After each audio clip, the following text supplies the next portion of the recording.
Muchas gracias por su paciencia y por permanecer con nosotros. Bueno, continuamos con la explicación que daba en el video anterior su servidor de por qué estoy seguro que Jesús sí entró a Jerusalén. Reitero, sí entró en burro, porque muchos quisieran acoplar la profecía.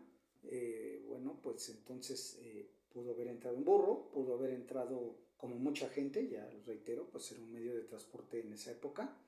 Hasta el día de hoy sigue habiendo ese medio, vamos a llamarlo así, de transporte. Y pues si entró en burro, pues entró, si entró a pie, pues también entró. Aquí viene donde yo quiero pues señalar lo siguiente. Muchas personas, reitero, me dijeron, pero entonces si entró o no entró. Sí, sí entró, para un servidor sí estoy seguro que entró. Tan entró que le voy a decir lo siguiente.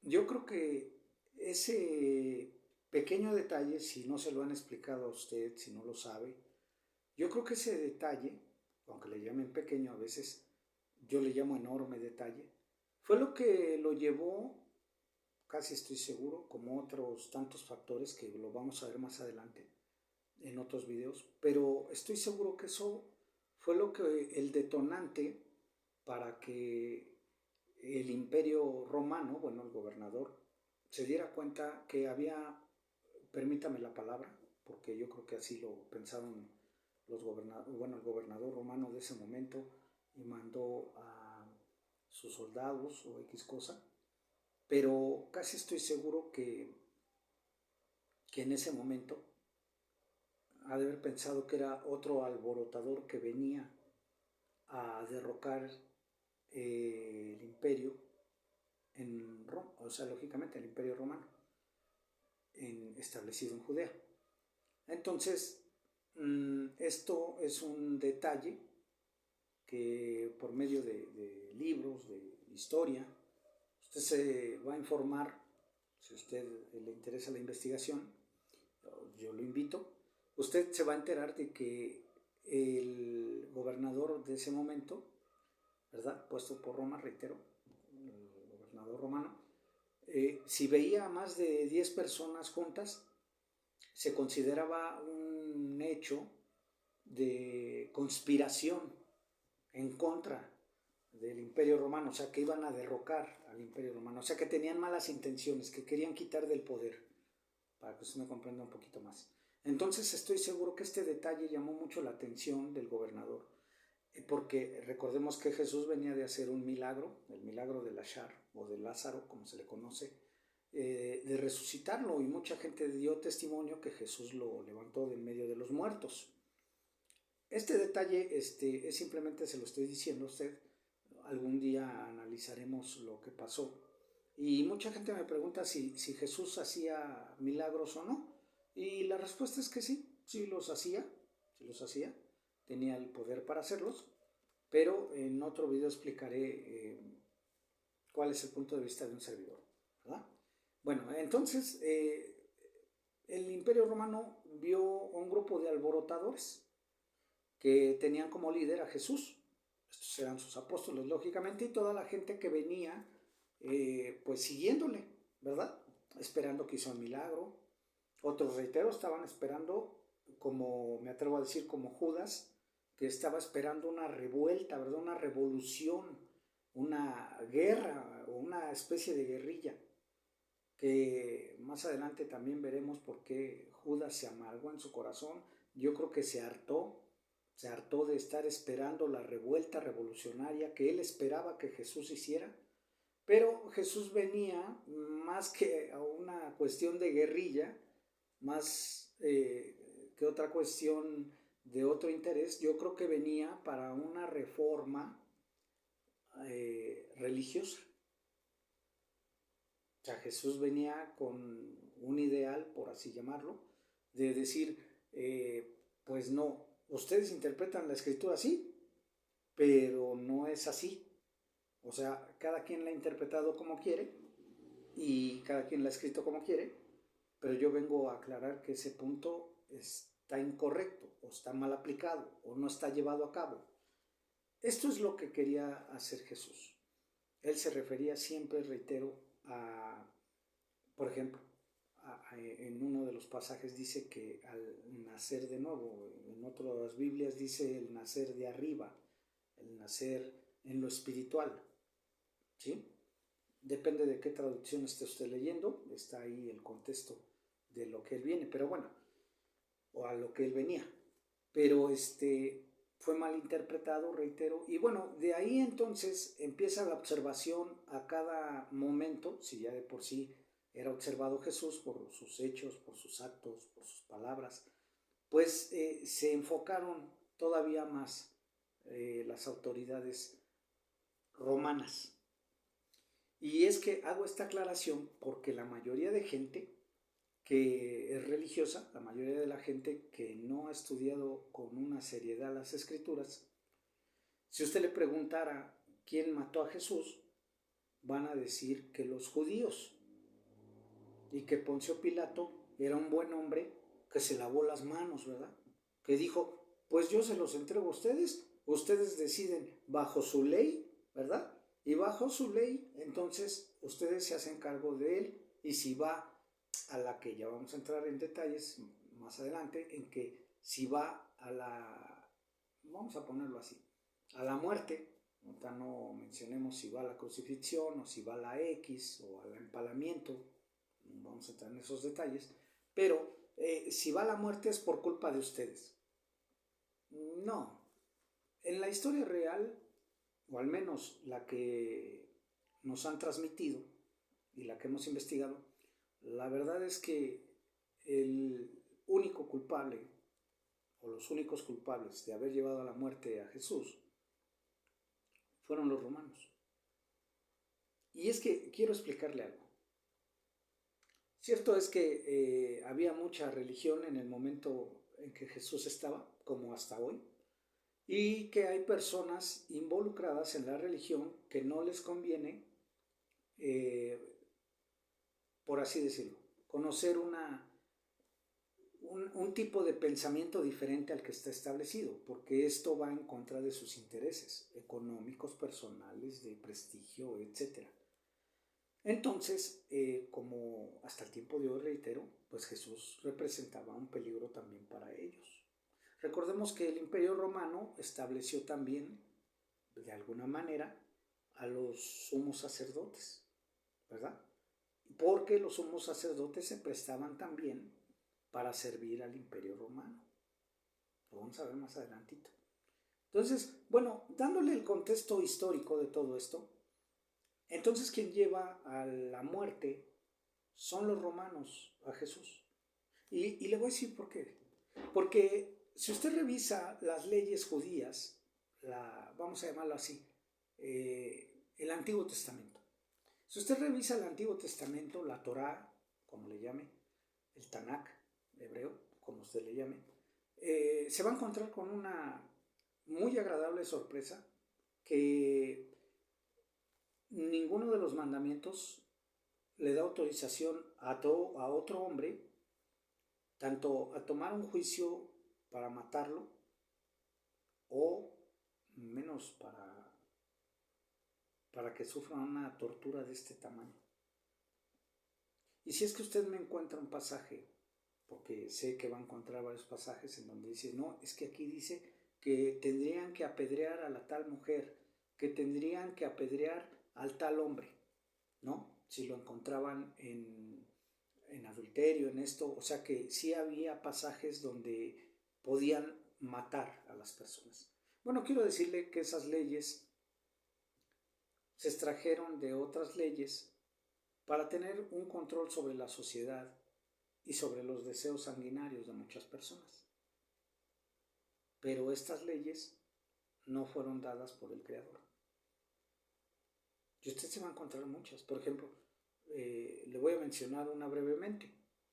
Moisés, en el Sinaj, en el monte Sinaí, cuando supuestamente recibe los mandamientos del Creador, del bendito Padre, de Dios, como usted lo quiera llamar, de Jehová, sucede que muchos dicen que recibió también en esos mandamientos la ley que conocemos como la ley del talión, ¿verdad? O el ojo por ojo, diente por diente, mano por mano, pie por pie, que está en las leyes.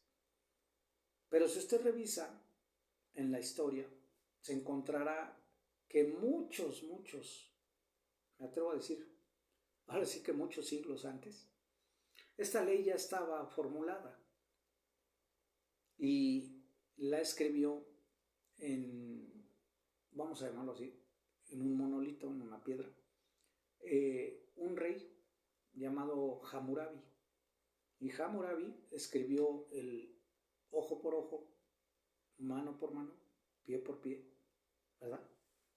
Y pues a Moisés le pareció bien extraer de ahí a Moisés o a diferentes escritores, porque también vamos a analizar algún día las leyes de Moisés y encontraremos que Moisés no escribe muchas. Hay muchas inscripciones, muchas leyes que escriben otras personas dentro de los libros de Moisés. Y bueno, entonces, así pues, haciendo este pequeño análisis, este pequeño paréntesis, entonces le digo que no había ninguna ley que dijera vas a matar a tu hermano o lo puedes mandar al empalamiento, a la crucifixión, como le llames, ¿verdad? Porque si de por sí desde las leyes que le dieron a Noé está prohibido derramar la sangre de otro semejante, está prohibido inclusive derramar la sangre de animales. Entonces, se prohibió también el derramamiento de la sangre de un hermano, de un humano, de una persona. Y entonces aquí yo digo, bueno, pues si conocían esas leyes, los judíos, ¿cómo van a estar gritando que mataran a Jesús? Perdón, pero los judíos, los verdaderos judíos, no los que nada más se visten como judíos, sino los verdaderos judíos, tienen completamente prohibido atentar contra otro semejante. Usted me va a decir, bueno, pero pues por ejemplo el día de hoy, como en la guerra, pues hacen lo que quieren. Sí, yo entiendo. Y ese es otro. Hay millones de temas, como usted se puede imaginar. Y puedo comprender por qué a veces la maldad humana sobrepasa el entendimiento, el raciocinio, para quebrantar las leyes establecidas por el Creador. Y de ahí viene un desorden en el sistema. Pero bueno.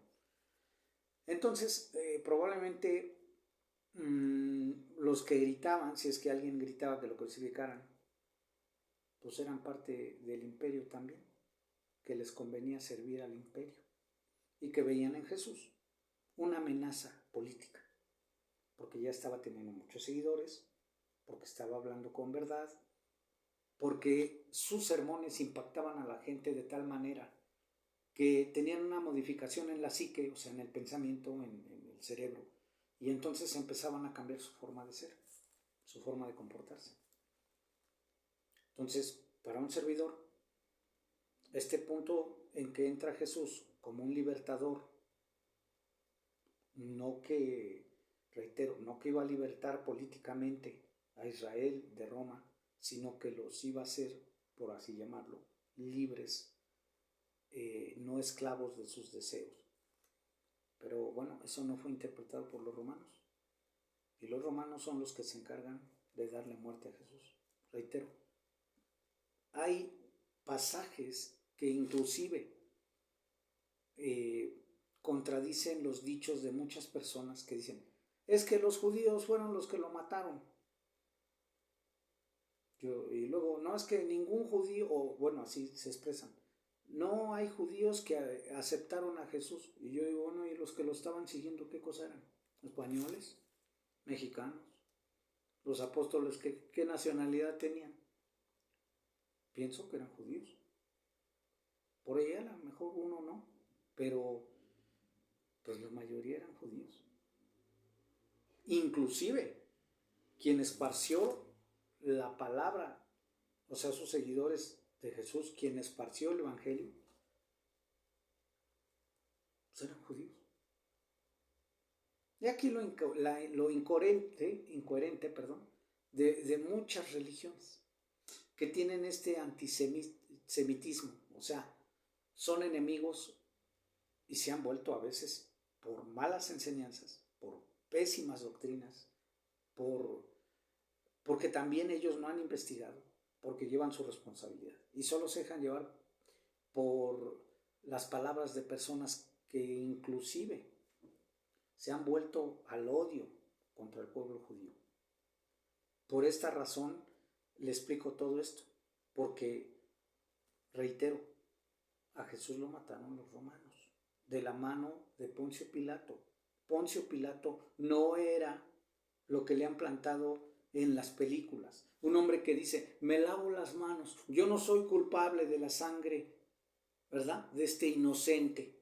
Perdón, pero es que si usted cree en Hollywood y en esas cosas, pues entonces nunca ha agarrado un libro de historia donde vaya usted a la biografía de Poncio Pilato y se encontrará que era un verdadero asesino, que, como le comenté en el otro video, ya llevaba por lo menos 5,000 ejecuciones en tan poco tiempo, en un año. Imagínese usted qué clase de asesino era, que no le importaban las leyes judías, no le importaba si estaban en Sabbat, en la Pascua o en Pesaj, no le importaba nada de eso. Lo único que le importaba a Poncio Pilato era cuidar los intereses de Roma y que el imperio siguiera de pie.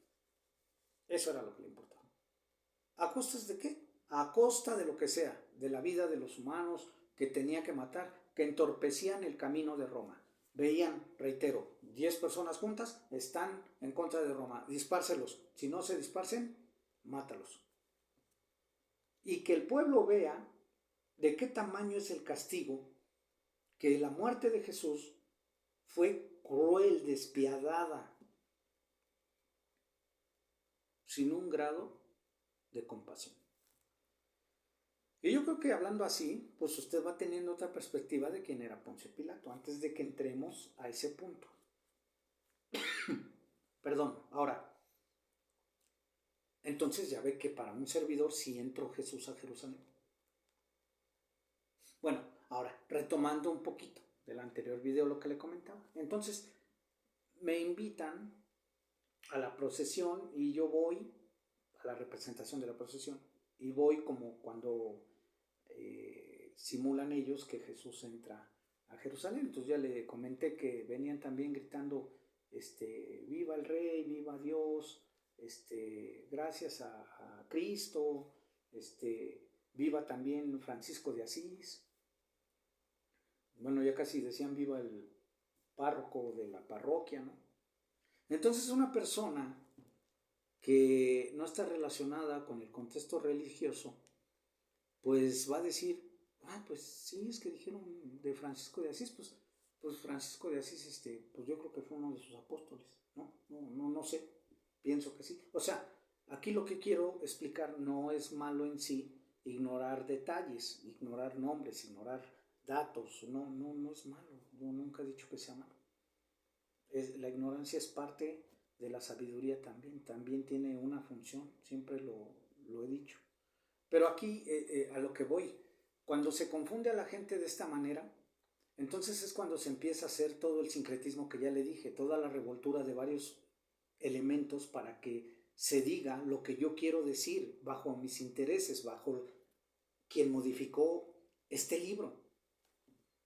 Porque yo estoy seguro, y lo he tratado con muchos amigos, con muchas personas que se dedican al ámbito religioso, y les digo, esas palabras no las pudo haber dicho el maestro, perdón, no, sí las dijo Dios. Lo que está en la Biblia es irrefutable, es una verdad absoluta y no tiene errores.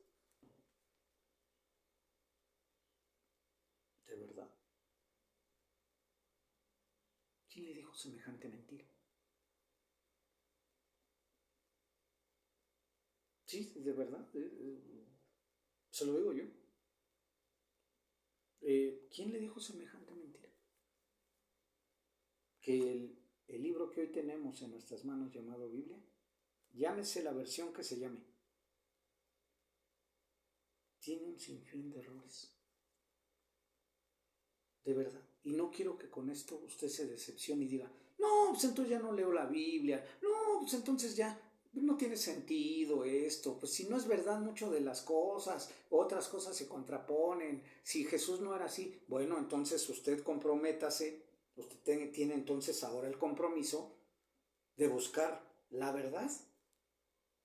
No se quede cruzado de brazos, no diga, ay, pues si todo está equivocado, entonces pues ya no leemos nada. Es más, ya nos vamos de la religión. Mire, si en este momento usted está en una religión, es un proceso también para su crecimiento. Si ya ha dejado una religión y empieza una espiritualidad, también es un proceso. Si usted es ateo, es un proceso. Si usted es escéptico, pero se vuelve escéptico investigador, no solo de los que niegan todo, pues usted va por el camino adecuado.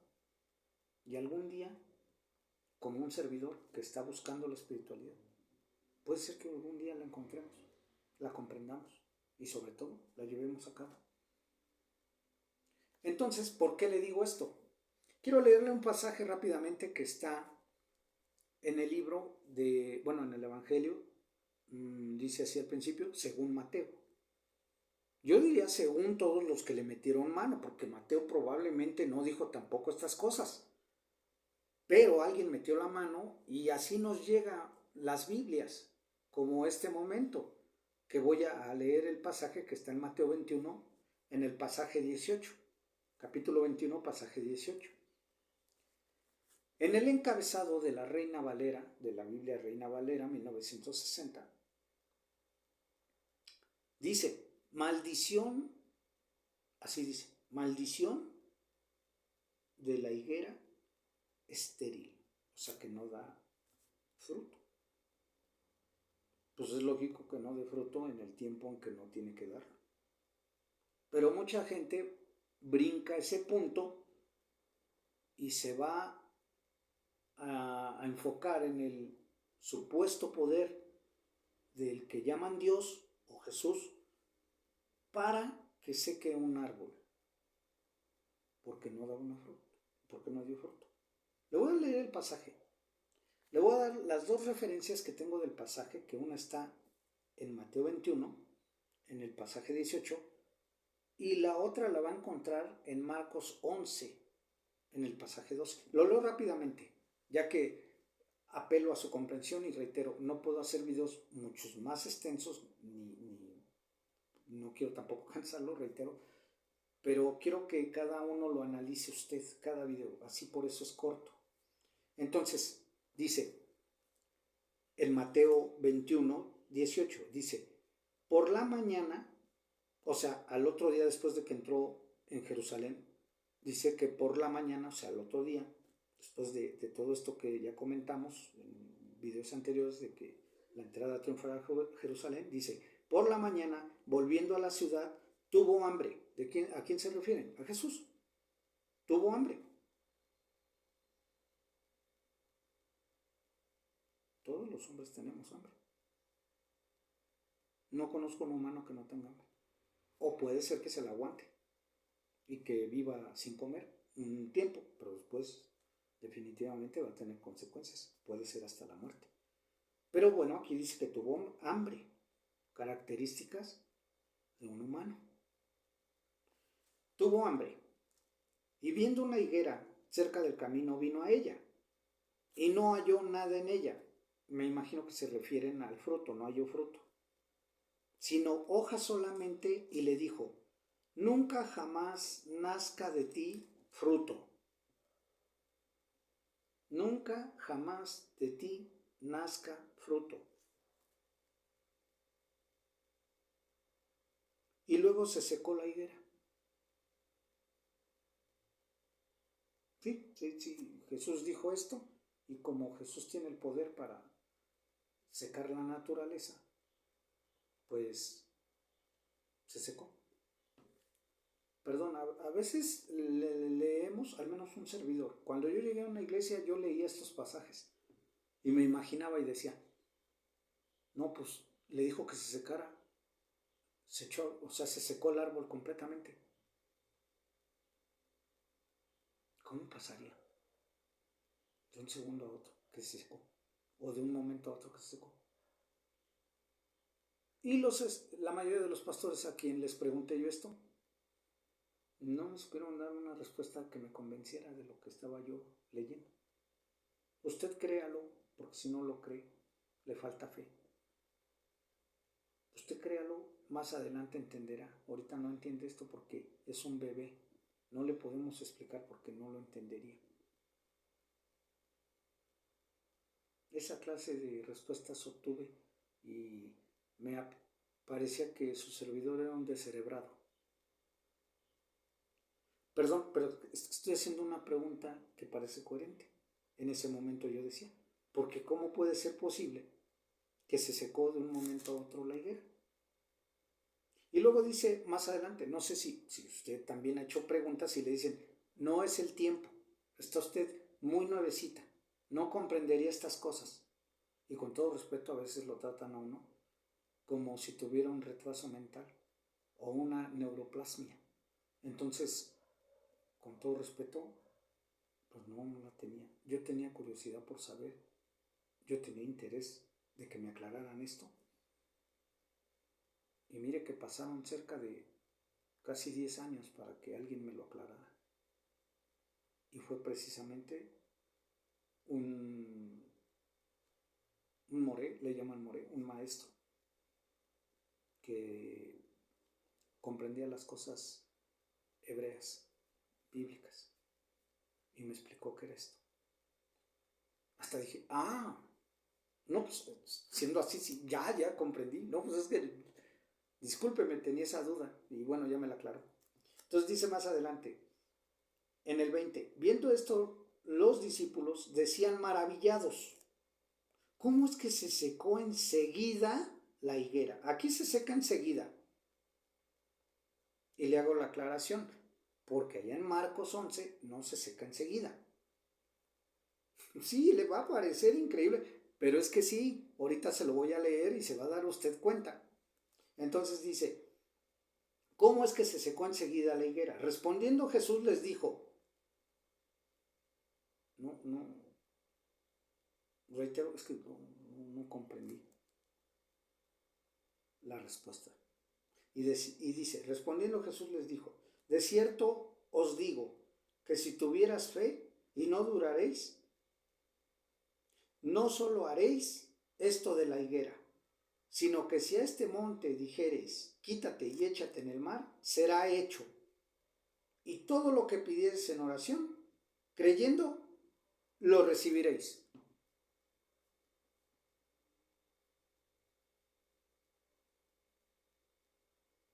No entendí nada. No entendí qué tiene que ver esto que pasó del hecho de la higuera, si es que pasó, con la respuesta a que si tuvieras fe y le dijeras a este monte que se mueva de un lado a otro, a lo mejor soy un ignorante en la escritura. A lo mejor soy un ignorante en pasajes como este. Pero le aseguro que cuando me los intentaban explicar no entendía yo nada. Me quedaba yo igual, así de, bueno, pero ¿qué tiene que ver la fe con que de repente Jesús seque un árbol? ¿Qué tendrá que ver? Y bueno, vamos al otro pasaje. Está en Marcos, si usted tiene su Biblia, Marcos 11, y el pasaje es el 12.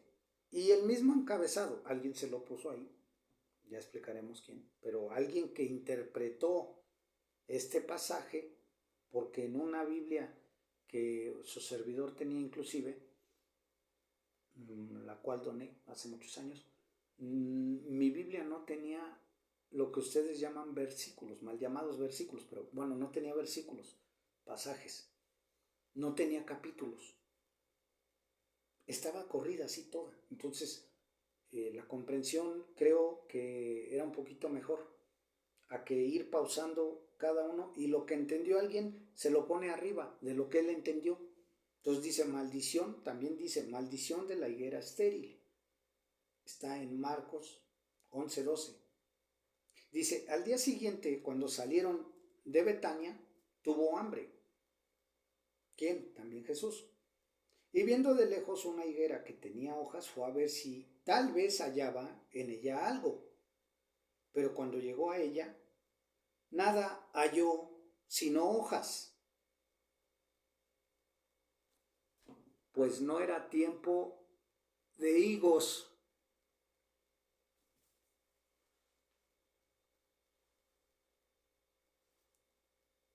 Aquí dice que no era tiempo de higos.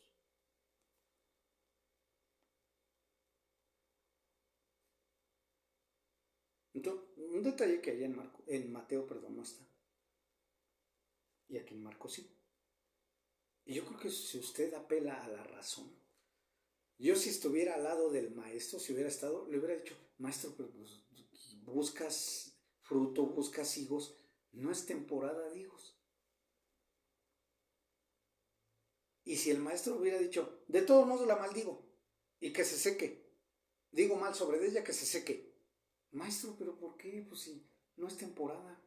No me importa que se seque. ¿No le pareció esto incoherente lo que estamos aquí analizando? Dice, pero cuando llegó a ella, nada halló sino hojas, pues no era tiempo de higos. Pero aquí al Jesús que me presentan es un Jesús obstinado, caprichoso y berrinchudo que quiere sus higos. Y perdóneme la ironía, yo soy muy irónico. Pero dice, entonces Jesús dijo a la higuera, nunca jamás coma nadie fruto de ti. Nunca jamás coma nadie fruto de ti. Y lo oyeron sus discípulos. Luego viene una pausa, y viene la purificación del templo, el cual vamos a ver en el otro video. Pero en este nos saltamos al pasaje 20 para retomar esta parte de la historia. Casualmente ponen la purificación del templo, lo que ellos llaman purificación del templo, y se acuerdan y como que vamos a retomar la historia de la higuera. Entonces, en el mismo capítulo de Marcos 11, pero ahora en el pasaje 20, dice, y pasando por la mañana, en el otro evangelio no dice que pasaron en la otra mañana, que al instante se secó. Y lo acabamos de leer. Dice, y pasando por la mañana, vieron que la higuera se había secado desde las raíces. Entonces Pedro, acordándose, le dijo, Maestro, mira, la higuera que maldijiste se ha secado. Y después ya ponen otra vez lo que nos comenta Mateo. Dice, respondiendo Jesús les dijo, tened fe en Dios, porque de cierto os digo que cualquiera que dijera este monte, quítate y échate en el mar, y no dudará en su corazón, sino que creyera, será hecho lo que dice. Lo que diga, le será hecho. Por tanto, les digo que todo lo que pidiereis orando, creed que lo recibiréis, y les vendrá. Y cuando estéis en oración, perdonad si tienen algo contra alguno, para que también nuestro Padre que está en los cielos os perdone a vosotros vuestras ofensas. Porque si vosotros no perdonáis, tampoco vuestro Padre que está en los cielos los perdonará vuestras ofensas. Si usted se queda así como yo, usted analizará y dirá, ¿por qué la secó? Y es que aquí viene el punto. Quiero terminar este lapso de video con lo siguiente.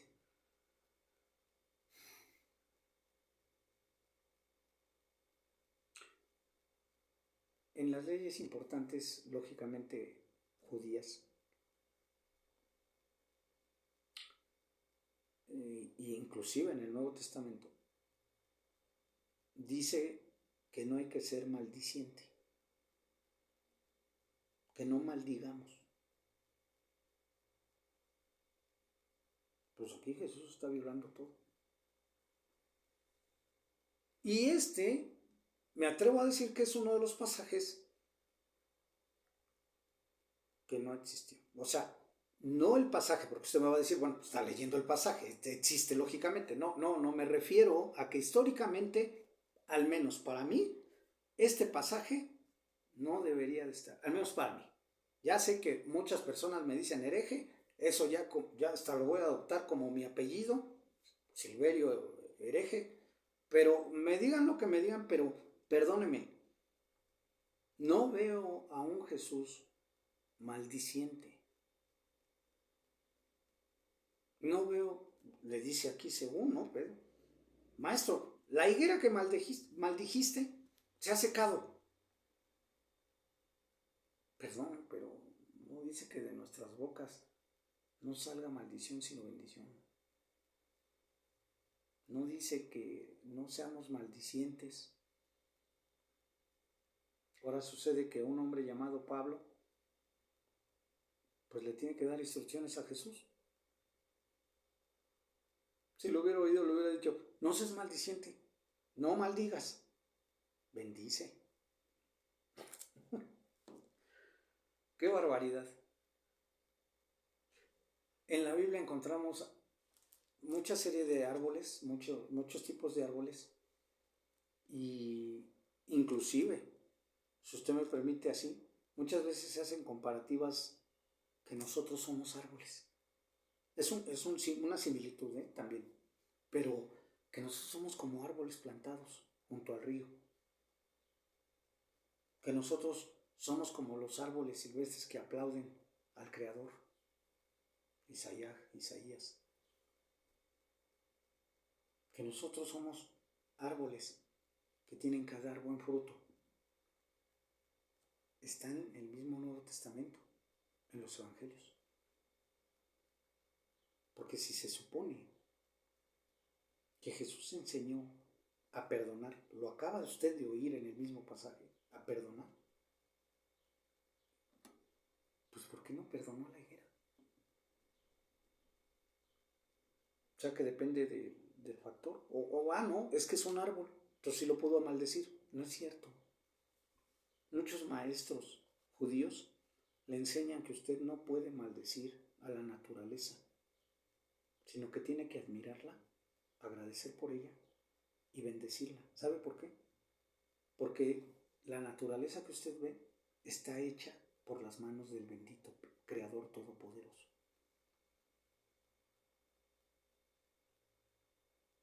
¿Cómo usted va a maldecir cuando usted tiene un raciocinio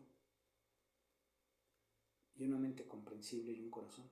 ¿Cómo va a maldecir usted las cosas que el Creador ha hecho? ¿Cómo? Por eso, para un servidor, este pasaje se lo voy a decir literal. Miente sobre quién es Jesús.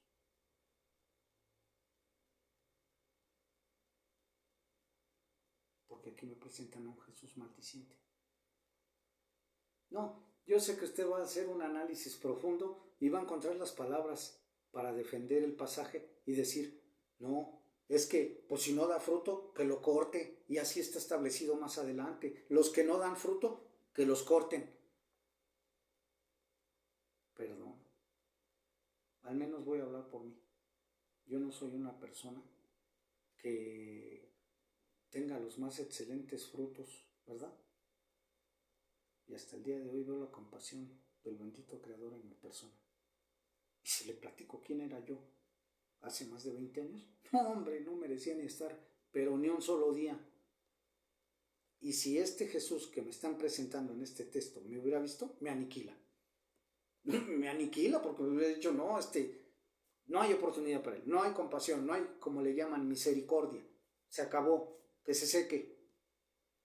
Así es que por eso reitero, analicemos cada parte que estemos estudiando en el momento. En este caso, este pasaje, la maldición de la higuera estéril.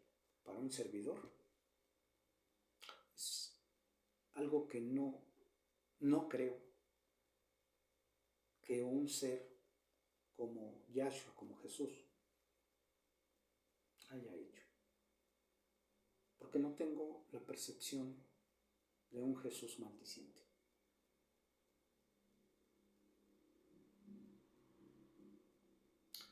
Lo dejo a su reflexión. Y seguiremos más adelante analizando otros pasajes en donde Jesús sí dice y hace cosas, y otros que esto, como esto que está aquí, ofende mi intelecto, ofende mi raciocinio, de creer o hacerme creer que Jesús es un maldiciente. No comparto esa idea. Si usted sí la comparte, con muchas personas que enseñan que maldijo una higuera, respeto su modo de pensar. Pero ni siquiera en las leyes judías, reitero, no se puede maldecir un árbol. Hasta los espinos tienen una función. Investíguelo. Hacemos una pausa. Le agradezco enormemente el favor de su atención. Se me ha olvidado invitarlo. Suscríbase. Para mí es sumamente importante. Suscríbase. Dele campana. Comparta. Y aquí está un servidor para seguir analizando cada parte de los pasajes. Si es que alguien le metió la mano, si alguien manipuló el texto, o qué tipo de personajes el que nos presenta. Reitero, según el interés de cada quien.